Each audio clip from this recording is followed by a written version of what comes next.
ګرانو کتونکو هیله د روغ او جوړ به یاستئ. زه نن ورځ بیا هم تاسو ته له یو نوي ویډیو سره راغلم. ملګرو دغه ویډیو کې غواړم د اپلیکیشن جوړولو څلورمه برخه باندې خبره وکړم. نو لومړنی به تاسو دلته راشئ، په لیست باندې به کلیک وکړئ. تاسو نور لیستونه هم جوړ کړو. دلته دا ځای باندې به کلیک وکړئ او دوهم لیست به انتخاب کړئ او دلته به د لیست سمول د ځای باندې به کلیک وکړئ. دلته به لیست ورته انتخاب کړئ. راځو دا ډول سره لیست ورته انتخابوم. د مثال په ډول دا ډول لیست ورته انتخابوم. تاسو کولی شئ هر ډول لیست ورته انتخاب کړئ.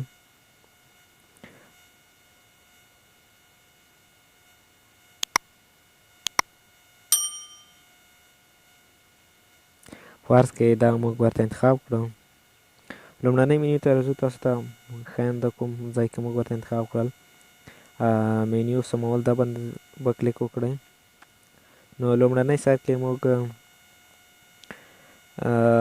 د فریلانس لپاره لیست جوړ کړ. تاسو په لیست کې څو لیکنې انتخاب کړئ او اوس مو د فاینانس لپاره انتخاب، د یوټیوب لپاره البته انتخاب کړئ. د هغه وروسته به بیا بل لیست جوړ کړو. د فاینانس لپاره هم انتخابولی شئ. نو تاسو کولی شئ چې د فاینانس لپاره هم انتخاب کړئ. راځو بل لیست هم جوړوو. دا ځای باندې به کلیک وکړئ. دریم لیست باندې به کلیک وکړئ. دلته به د لیست سمولو باندې به کلیک وکړئ. فرض کې زه راځم دلته فیوچر لرنینګ د فاینانس په اړه او بل راځم سپورټ لرنینګ ورته انتخابوم. فرض کې ملګرو دا ډول مو ورته انتخاب کړي. دلته به لاندې راشئ، خوندي باندې به کلیک وکړئ او دلته به د لیست ډول ورته انتخاب کړئ. کولی شئ هماغه ډول زموږ نور لیستونه جوړ کړي او هماغه ډول تاسو لیست انتخابولی شئ. ګورئ همدا ډول سره اوس یوازې دلته د لومړنی رنګ ورته انتخابوم. رنګ یې سپین ټاکو.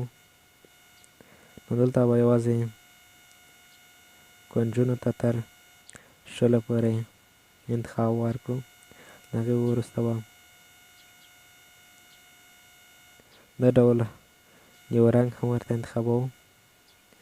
نو تاسو دلته لیدلی شئ دا ډول سره متن جوړ شو. تاسو ته ښکاري ملګرو دلته متن ولیکئ. تاسو په سر باندې تاسو ته ښکاري.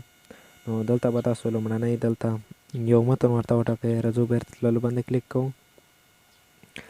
دلته به یو متن ورته انتخاب کړئ.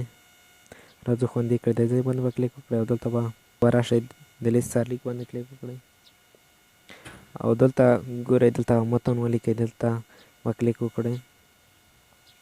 دلته یو متن ورته لیکو.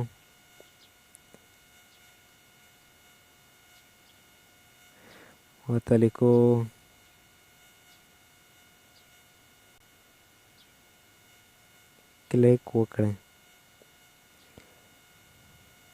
تاسو کولی شئ هر څه ورته ولیکئ. زه راځم همدومره لیکنه ورته ترسره کوم. فونټ سایز ته هم تغیر ورکوم.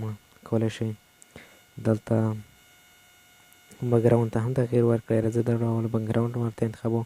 کولی شئ تر 4 پورې رنګونه هم ورته انتخاب کړئ. دلته به کلیک وکړئ. ګورئ تر 4 پورې رنګونه ورته انتخابولی شئ.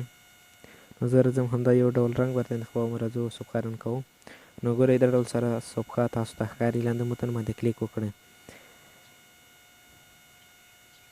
نو فیوچر لرنینګ، سپورټ لرنینګ دلته موږ په لیست کې شامل شو. تاسو کولی شئ نو راځو خوندي کړئ. دا صفحه بیرته خوندي کوو.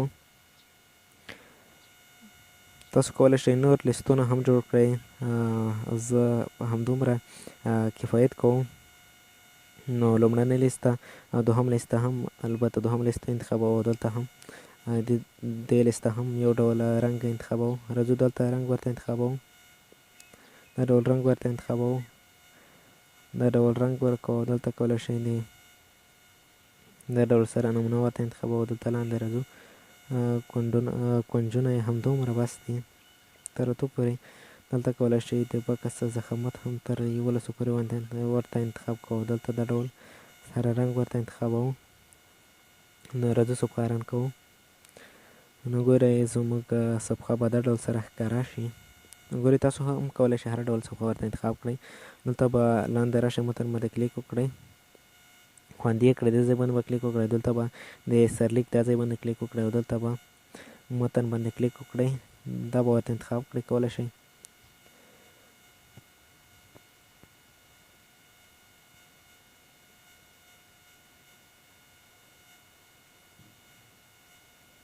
لیک بڼه هم ورته انتخابوم.